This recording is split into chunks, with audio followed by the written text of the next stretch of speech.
Existe uma dura verdade, no entanto, que é que nem sempre conseguimos fazer o que queremos. Às vezes, temos que fazer o que é necessário.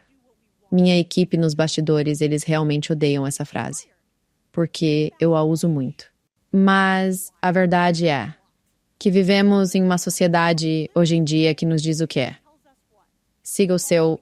o quê? Siga o seu coração. Quantas vezes a sua paixão levou a milhões?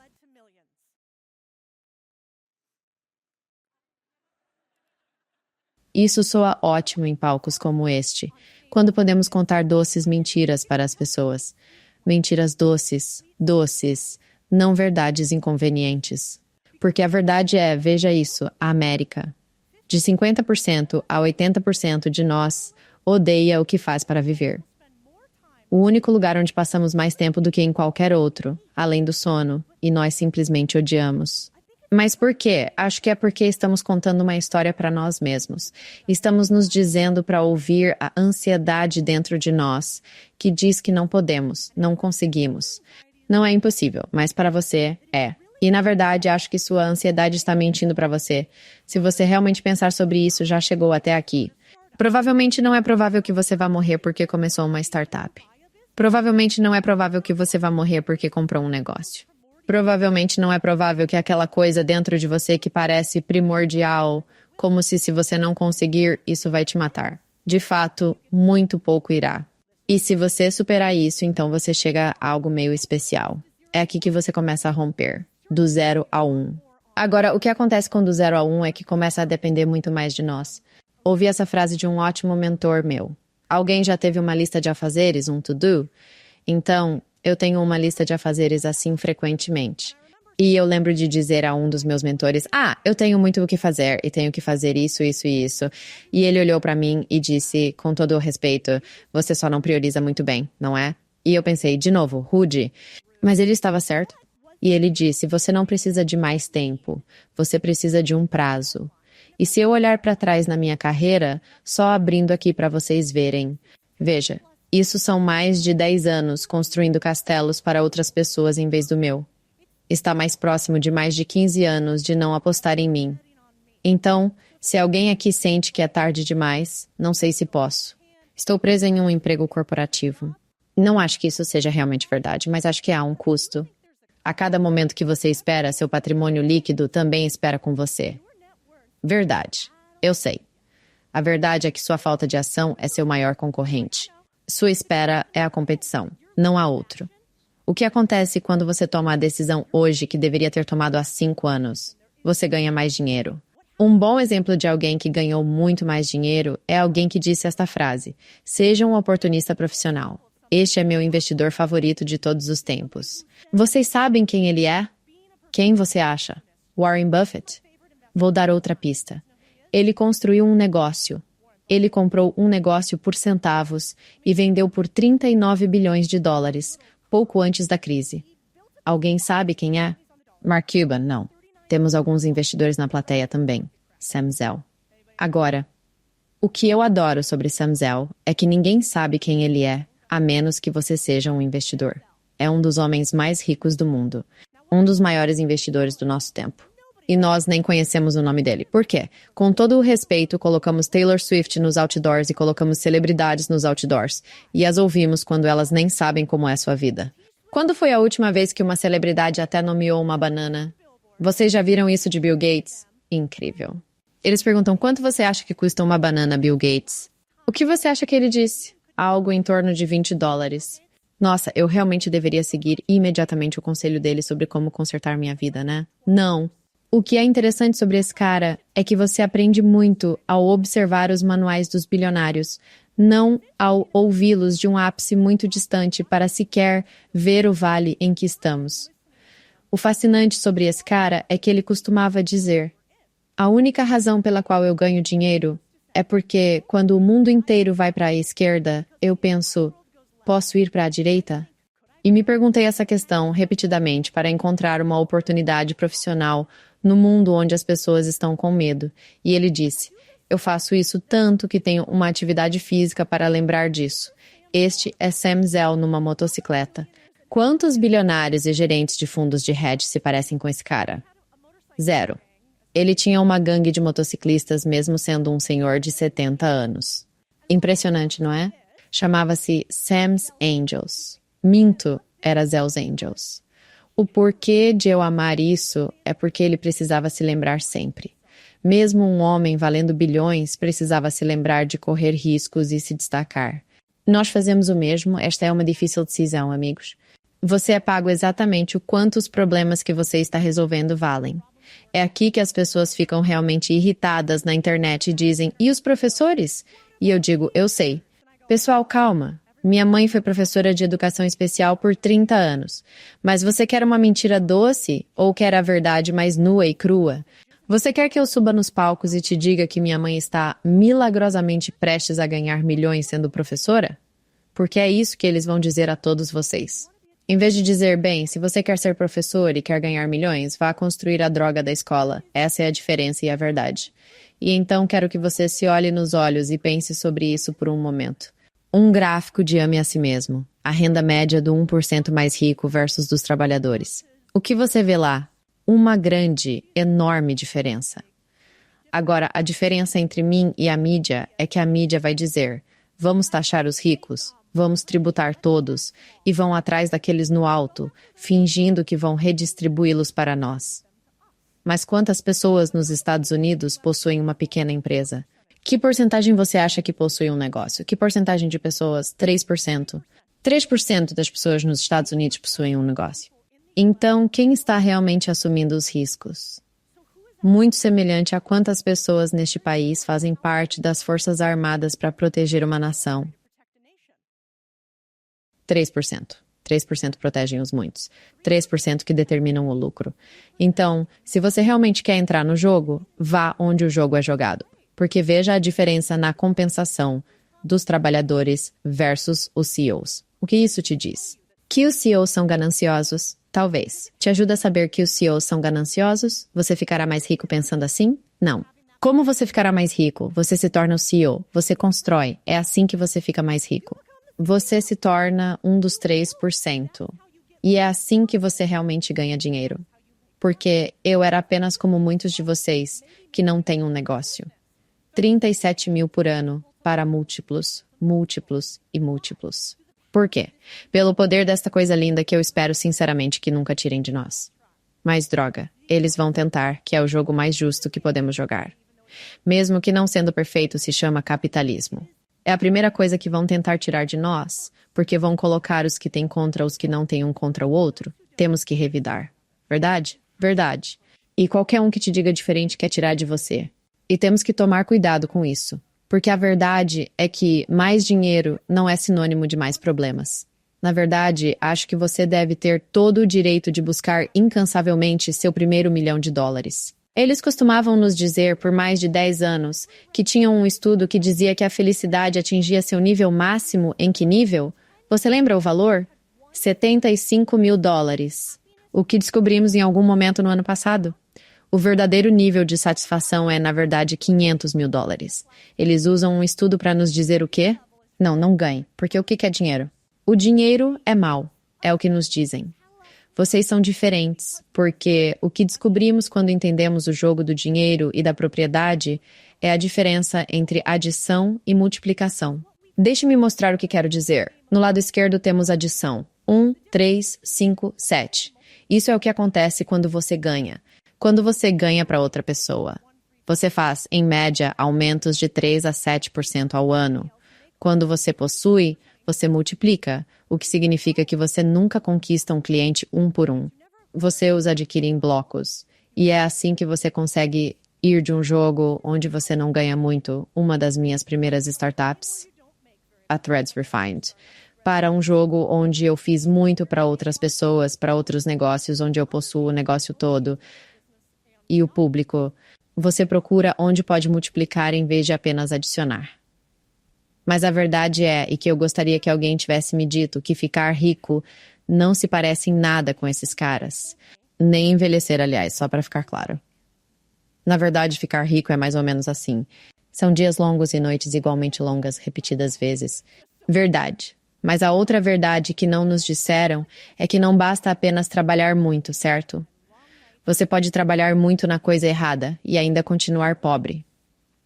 Então, o que está faltando? Esta palavra risco. Pensamos no risco de uma forma ruim, certo? Eu nasci em uma família imigrante. Mais alguém aí? Você é de uma família imigrante? Legal. Eu nasci em uma família imigrante e famílias de imigrantes geralmente não gostam de risco. Tipo, se você perguntasse à minha mãe latina sobre dívida, ela diria, não, não é bom. Mas a verdade é que, se não assumirmos riscos, olhe o que acontece. Sem que vocês percebam, sem que eu perceba, o governo devagarzinho rouba nosso dinheiro. Ano após ano, dia após dia. Até que valerá apenas uma fração do que valia no começo. Olha que fascinante, é verdade. O que é fascinante é que no topo, 1913, a lei do Federal Reserve foi aprovada. E desde aquele dia, vimos nosso dólar ser comido e comido, continuamente até os dias atuais. E é aqui que os caras das criptomoedas entram em jogo. Temos algum de vocês no público? Legal. Se sim, é aqui que vocês, que são mais espertos nisso do que eu, entram em cena. Mas o que realmente entendo é que me sentei com, novamente, meu mentor de quem falei antes, Bill Perkins. Um dia em sua mansão gigante em Austin. E vocês já tiveram uma ideia realmente grande e então foram para casa contar para seu parceiro, marido, esposa, super animados para contar a ideia. Você vai contar para eles e eles simplesmente acabam com a ideia, tipo um chute bem na cara. Eles dizem como essa ideia é horrível. Meu marido às vezes me chama de capitão, não? Enfim, tive essa grande ideia. Então vou ao Bill e digo, Bill, ouça papapá. E ele olha para mim muito gentilmente e diz, você acha que você esteve tanto tempo ao redor de pequenos negócios que o pequeno infectou seu pensamento? Que rude! E ainda assim ele estava certo. E com essa pergunta ele me fez perceber que o risco que eu estava assumindo nunca me daria a recompensa que eu pedia. Vocês estão assumindo o nível certo de risco? Porque a única maneira de chegar à propagação onde seu dinheiro começa a fazer tanto dinheiro que se torna desconfortável para você é você assumir mais risco. Porque você pode realmente ver na sua conta bancária pelos problemas que resolve, pelo risco que assume. Alguém sabe quem é esse cara? Verdade. Alguém sabe quem é esse? Alguém ali acertou. Você provavelmente tem uma conta bancária bem grande, ele está todo arrumado. Eu só posso dizer que esse cara definitivamente vai conseguir. Joe Lonsdale é outro bilionário. Ele começou uma empresa chamada Palantir. Ele se tornou um amigo meu em Austin, Texas. Há duas coisas que eu realmente gosto no Joe. Ele não tem medo de falar o que ninguém quer ouvir. Ele não tem medo de ser odiado. E ele não tem medo de construir coisas grandes. Este cara cofundou empresas de 8 bilhões de dólares e ainda assim, adivinhe, só uma pessoa aqui conhecia seu rosto. Quem estão dizendo para você admirar para alcançar o que será igual à liberdade? Não as pessoas certas. Verdade. Porque a verdade é que, se você quer ganhar enormes quantias de dinheiro, você não pode agir pequeno. E eu quero meio que terminar com isso e então seguir rapidamente por algumas outras coisas. Eu tenho uma frase para todos os CEOs no portfólio de nossa empresa que é: seu produto ou é escalável ou o seu CEO é miserável. Alguém sabe como esse cara Chamath se tornou bilionário? Não são apenas SPACs.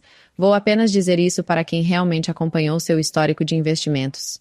Desculpa, Chamath, não foi bom.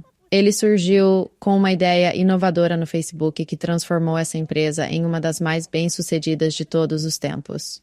Chamava-se 7 Amigos em 10 Dias. Ele descobriu, e todo negócio tem isso, aliás. Ele descobriu que, se conseguisse que um usuário se conectasse com 7 amigos em 10 dias, ele nunca deixaria a plataforma. Uma métrica simples para resolver tudo. E isso se traduziu em algo chamado escalabilidade, o que levou a mais dinheiro com o que Chamath poderia lidar, a mais dinheiro do que Zuckerberg sabe com o que fazer com ele, e uma capacidade de literalmente mudar quais notícias chegam aos americanos. Veja, essa é a coisa que eles não querem que você saiba, que o dinheiro não é realmente apenas sobre o seu próprio poder, é sobre poder sobre todos. Verdade. E então eu realmente tinha esse CEO que vou compartilhar com você. Esse CEO, o nome dele era Jim. E eu me lembro que ele era o outro CEO que queria que eu saísse da empresa, a menos que eu fizesse do jeito dele. E eu o respeito por isso, porque quando você é o CEO, você assume o risco e eu não tinha que fazer isso. Então eu me lembro que estávamos caminhando na praia juntos. Eu queria administrar um negócio desse jeito, ele queria administrar daquele jeito. E Jim me disse, Cody, com todo o respeito, se você quiser ficar nesta empresa, você pode ou entrar no barco e remar ou sair do barco. E ele me disse essa frase que eu nunca vou esquecer. Ele disse, nesta empresa, nós ficamos ricos discretamente. E eu pensei sobre isso e entendi as razões, porque as pessoas odeiam pessoas ricas. E é assustador estar em público. Mas decidi naquele dia que ficaria rica junto, que nunca permitiria que outro humano me dissesse que não devemos compartilhar. Que não deveríamos compartilhar esta coisa que é massivamente abundante. Podem dizer verdade, plateia? Beleza. Então, quero avançar direto a uma coisa para você. E acho que isso é a coisa mais importante e relevante hoje, mais do que nunca. E vou te dizer o que é. É que ao nosso redor neste mundo hoje, somos como formigas em um pote. Vocês já ouviram isso? Alguém já ouviu falar de Sam Bankman-Fried? Alguém conhece esse nome? Aquele cara conhece. Somos como formigas em um pote onde estão tentando nos agitar, certo?